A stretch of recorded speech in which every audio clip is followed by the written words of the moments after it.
So this is case number 2. In case number 1 arrival time क्या होता, 0 होता all process चा. केस नंबर 2 मध्ये each and every प्रोसेसला आपण डिफरंट अरायवल टाइम अलोकेट केलेला आहे. सो प्रोसेस 1 साठी अरायवल टाइम आहे 2, प्रोसेस 2 साठी अरायवल टाइम आहे 0, प्रोसेस 3 साठी अरायवल टाइम आहे 4 आणि प्रोसेस 4 साठी अरायवल टाइम आहे 5. नॉन प्रिएम्प्टिव्ह एसटीएफ शेड्यूलिंग अल्गोरिदम मध्ये शॉर्टेज जॉब फर्स्ट म्हणजे ज्या जॉबला बस्ट टाइम लेस रिक्वायर आहे फॉर एक्झिक्युशन पर्पज त्या जॉबला आपण फर्स्ट एक्झिक्यूट करणार आहोत.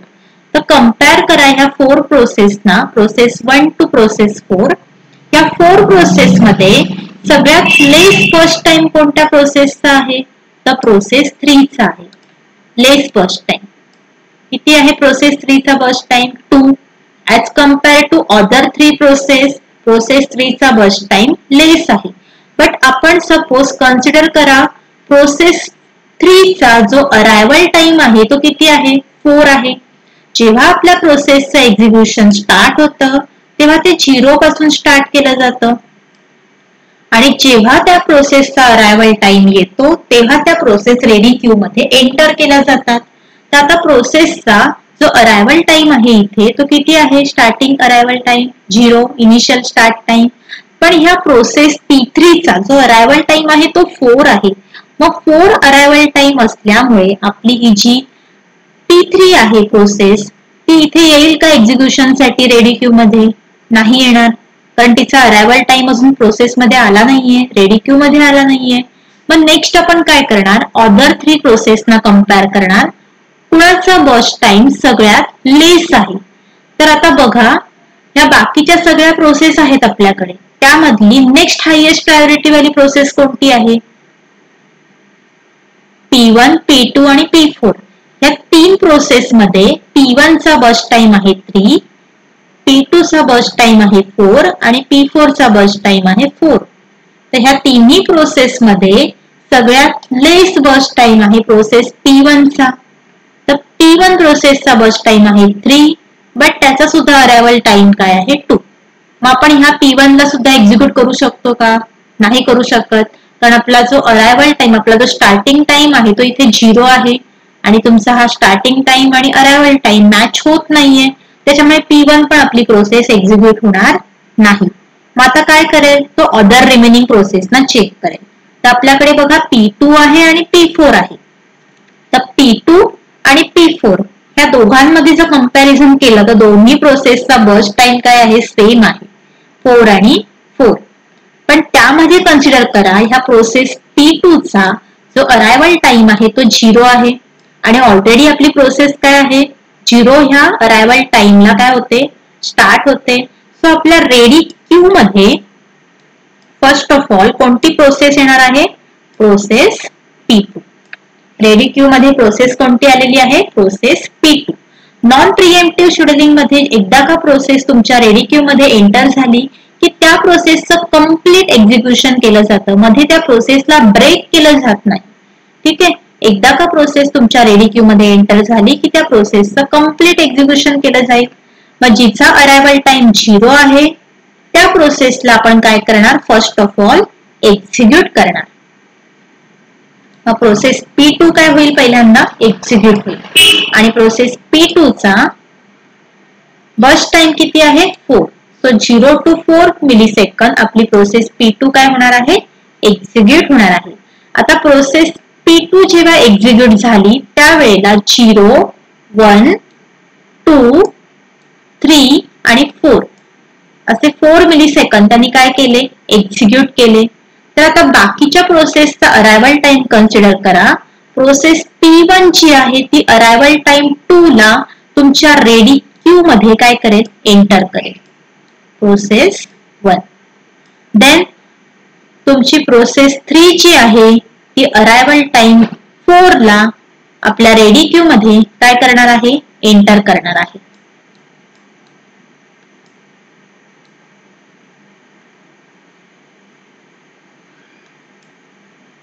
आता आपल्याकडे किती टोटल प्रोसेस आल्या एक्झिक्युशन साठी, P1 आणि P3. P2 चं एक्झिक्युशन आपण ऑलरेडी काय केलेलं आहे, कम्प्लीट केलेलं आहे. तर रिमेनिंग प्रोसेस कोणत्या आहेत, P1 आणि P1 आणि P3 ह्या दोन्ही प्रोसेसचा आता आपल्याला बर्स्ट टाइम कंपेअर करायचा आहे.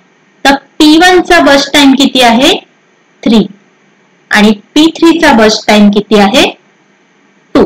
तर ह्या दोन्ही प्रोसेस मध्ये कोणाचा बर्स्ट टाइम लेस आहे प्रोसेस P3 चा. सो प्रोसेस P3 जी आहे ती काय होईल P2 प्रोसेस नंतर एक्झिक्यूट होईल.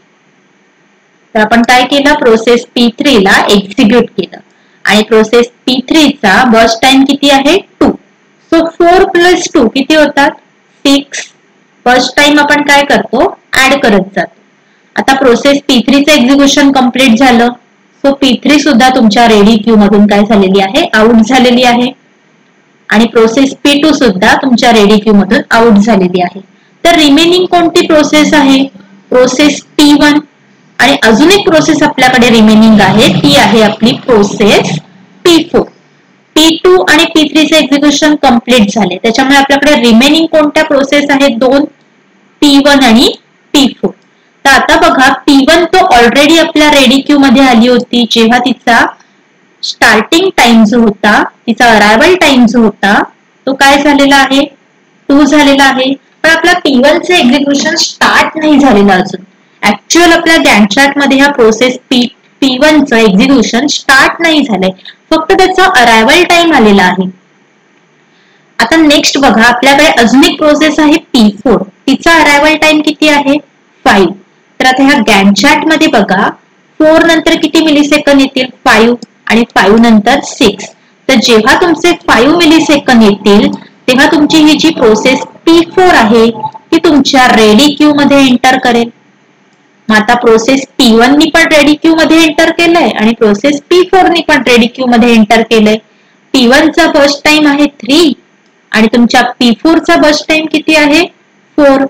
तर कंपेअर करा P1 आणि P4 ह्या दोन्ही प्रोसेस मध्ये कोणाचा बर्स्ट टाइम लेस आहे P1 चा आहे 3 आणि P4 चा आहे 4.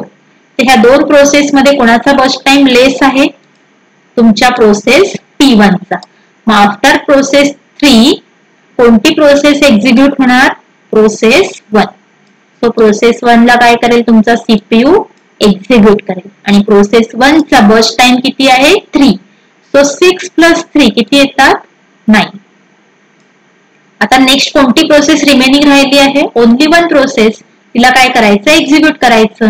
सो नेक्स्ट कोणती प्रोसेस आहे प्रोसेस 4 आणि प्रोसेस 4 चा बर्स्ट टाइम किती आहे 4. सो 9 + 4 किती होतात 13. सो प्रोसेस 4 जी आहे ती काय होईल एक्झिक्यूट होऊन कंप्लीट. अशा आपण काय केल्या शॉर्टेज ऑफ फर्स्ट अल्गोरिदमनी ऑल प्रोसेस एक्झिक्यूट केल्या. जिचा बर्स्ट टाइम सगळ्यात लेस आहे त्या जॉबला आपण काय केलेलं आहे सगळ्यात पहिल्यांदा एक्झिक्यूट केलेला आहे. बट या केसमध्ये अरायवल टाइम गिवन होता. जोपर्यंत त्या प्रोसेसचा अरायवल टाइम येत नाही तोपर्यंत आपण त्या प्रोसेसला एक्झिक्यूट करत नाही. ठीक आहे. तर ह्या अल्गोरिदम मध्ये ज्या प्रोसेसचा अरायवल टाइम येतो त्या ऑल प्रोसेसला कंपेअर केलं जातं आणि ज्या प्रोसेसचा बर्स्ट टाइम शॉर्ट आहे त्या प्रोसेसचं एक्झिक्युशन फर्स्ट केलं जातं. तर नेक्स्ट आता आपण कॅल्क्युलेट करूया वेटिंग टाइम. तर वेटिंग टाइम कसा कॅल्क्युलेट करायचा त्यासाठी फॉर्म्युला आहे start time minus arrival time. तर आता आपण 1 बाय 1 ऑल प्रोसेसचा वेटिंग टाइम कॅल्क्युलेट करूया.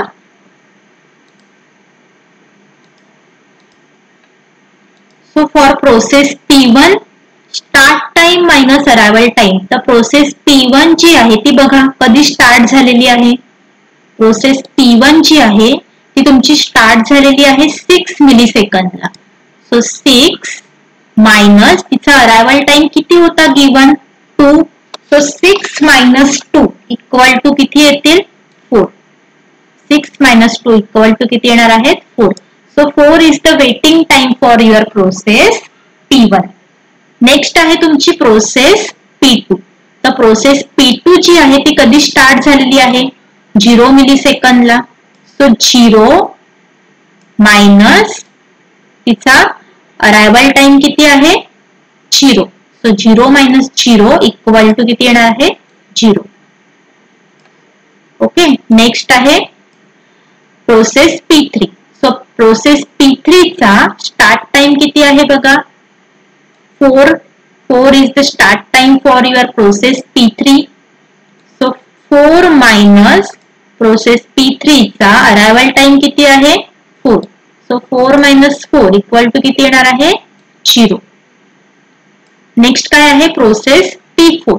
सो प्रोसेस P4 चा स्टार्ट टाइम किती आहे 9. सो 9 मायनस प्रोसेस P4 जी आहे ती अराइव्ह कधी झालेली आहे बघा अरायवल टाइम किती आहे तिचा 5. सो 9 मायनस 5 किती येतील 4. सर आपण आता काय कॅल्क्युलेट केलेलं आहे waiting time. Each and every प्रोसेसचा आता आपण काय केलंय वेटिंग टाइम कॅल्क्युलेट केलेला आहे. तर नेक्स्ट आपण कॅल्क्युलेट करणार आहोत ऍव्हरेज वेटिंग टाइम. तर ऍव्हरेज वेटिंग टाइमचा काय फॉर्म्युला आहे addition of your all waiting time divided by total number of process. So average waiting time is equal to addition of all waiting time. मग काय आहे waiting time for process P1 4. Process P2 चा किती आहे waiting time 0. Then process P3 चा किती आहे 0. आणि process P4 चा किती आहे 4. So 4 plus 0 plus 0 plus 4 divided by total number of process. तर आपल्याकडे total number of process किती आहेत 4. मग किती येईल सांगा addition 4 plus 4 8. 8 divided by 4 equal to 2. So 2 is average waiting time for all these process. आता नेक्स्ट आपण completion time calculate करणार आहोत. So how to calculate completion time? Completion time means तुमच्या प्रोसेसला एक्झिक्युशन साठी किती टाइम लागला तो आपण completion time मध्ये कन्सिडर करतो. तर सगळ्यात पहिल्यांदा बघा तुमच्याकडे प्रोसेस P1 आहे. तर प्रोसेस P1 ला कंप्लीट व्हायला किती वेळ लागलाय बघा गॅन्ट चार्ट मध्ये 9 मिलीसेकंद. सो प्रोसेस P1 चा जो कंप्लीशन टाइम आहे तो इथे किती असणार आहे 9 मिलीसेकंद. नेक्स्ट आहे तुमची प्रोसेस P2. तर प्रोसेस P2 कधी कंप्लीट झाले 4 मिलीसेकंदला. सो प्रोसेस P2 चा कंप्लीशन टाइम किती येणार आहे 4.